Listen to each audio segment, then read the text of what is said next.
Alors, oubliez à peu près tout ce qu'on pense savoir sur le temps et l'espace. Aujourd'hui, on plonge dans une des théories les plus dingues et les plus importantes de la physique, la relativité restreinte d'Einstein. C'est une idée qui a complètement redéfini notre vision de l'univers, mais qui nous montre aussi que notre intuition, notre fameux bon sens, il n'est pas toujours le meilleur guide pour comprendre comment le monde fonctionne vraiment.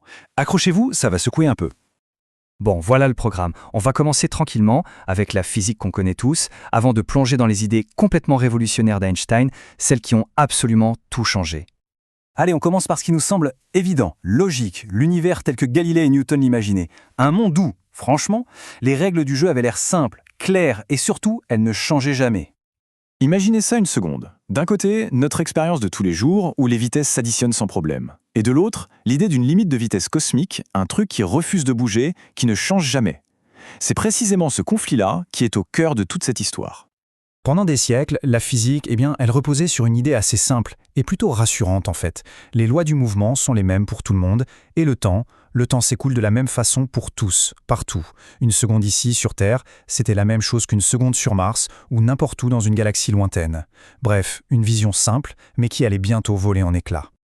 Sauf que cette vision du monde bien ordonnée, elle a été complètement chamboulée par une découverte surprenante et surtout très têtue à propos de la lumière. Alors, voyons un peu comment un simple rayon lumineux a pu déclencher une telle révolution.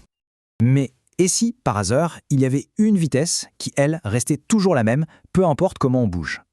Cette question toute simple, qui avait l'air complètement absurde à l'époque, a suffi à provoquer une véritable crise en physique à la fin du 19e siècle.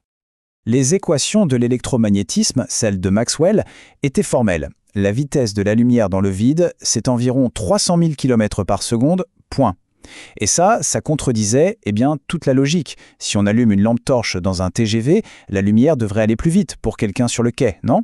Eh bien non. Les équations disaient que la lumière s'en fichait complètement. Et puis, il y a eu cette fameuse expérience, celle de Michelson et Morley. Le but, à la base, c'était de prouver les anciennes règles, de mesurer enfin cette fameuse différence de vitesse. Sauf qu'ils ont fait tout le contraire. En cherchant à prouver que la vitesse de la lumière changeait, ils ont découvert avec stupeur qu'elle était toujours, obstinément, la même.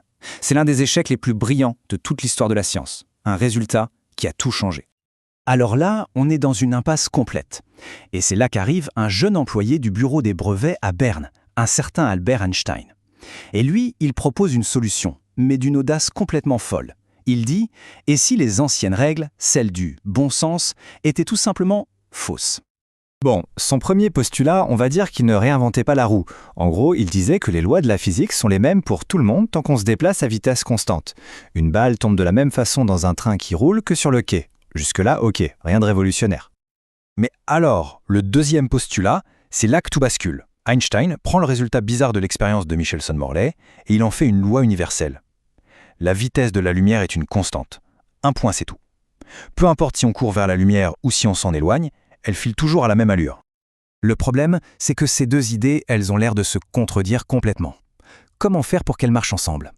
Eh bien, Einstein a compris qu'il fallait faire un sacrifice intellectuel gigantesque. Il fallait abandonner l'idée que le temps et l'espace sont absolus. Si la vitesse de la lumière doit être constante, alors c'est le temps et l'espace qui doivent devenir flexibles, qui doivent s'adapter. Et c'est là que les choses deviennent, disons-le, vraiment bizarres. En acceptant ces nouvelles règles, Einstein a ouvert la porte à un univers bien plus étrange et fascinant que tout ce qu'on aurait pu imaginer. La première conséquence, c'est ce qu'on appelle la dilatation du temps. C'est l'idée la plus folle. Imaginez des jumeaux. L'un reste sur Terre, l'autre part faire un tour dans l'espace à une vitesse proche de celle de la lumière. Quand il revient, le jumeau voyageur est plus jeune que son frère. Pourquoi? Parce que pour lui, le temps a littéralement passé plus lentement. Son horloge interne a ralenti.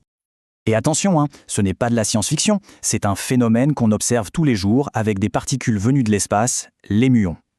Ces petites particules, normalement, elles vivent si peu de temps qu'elles devraient se désintégrer bien avant d'arriver au sol. Et pourtant, on les détecte bien ici-bas. La dilatation du temps leur offre un sursis, leur horloge interne tourne au ralenti, ce qui leur permet de finir le voyage. Et ce n'est pas fini. Si le temps est relatif, l'espace l'est aussi. C'est le deuxième effet bizarre, la contraction des longueurs. Un objet qui se déplace très vite nous apparaît plus court dans la direction de son mouvement. Une fusée qui passerait à toute vitesse serait, de notre point de vue, légèrement tassée, plus courte que si elle était posée à côté de nous. Bon, Maintenant qu'on a vu comment le temps et l'espace sont devenus, disons, élastiques, il reste la dernière pièce du puzzle. Et croyez-moi, ce n'est pas la moins importante. C'est le lien incroyable, intime, entre la masse et l'énergie. Pour que tout ça tienne la route, Einstein a dû dépoussiérer quelques vieilles définitions. Et en faisant ça, il a découvert un truc dingue. La masse d'un objet n'est pas constante. Elle augmente avec la vitesse. Plus un objet va vite, plus il devient massif, et donc plus c'est difficile de l'accélérer encore. C'est la raison pour laquelle rien ne peut atteindre la vitesse de la lumière. Ça demanderait une énergie infinie.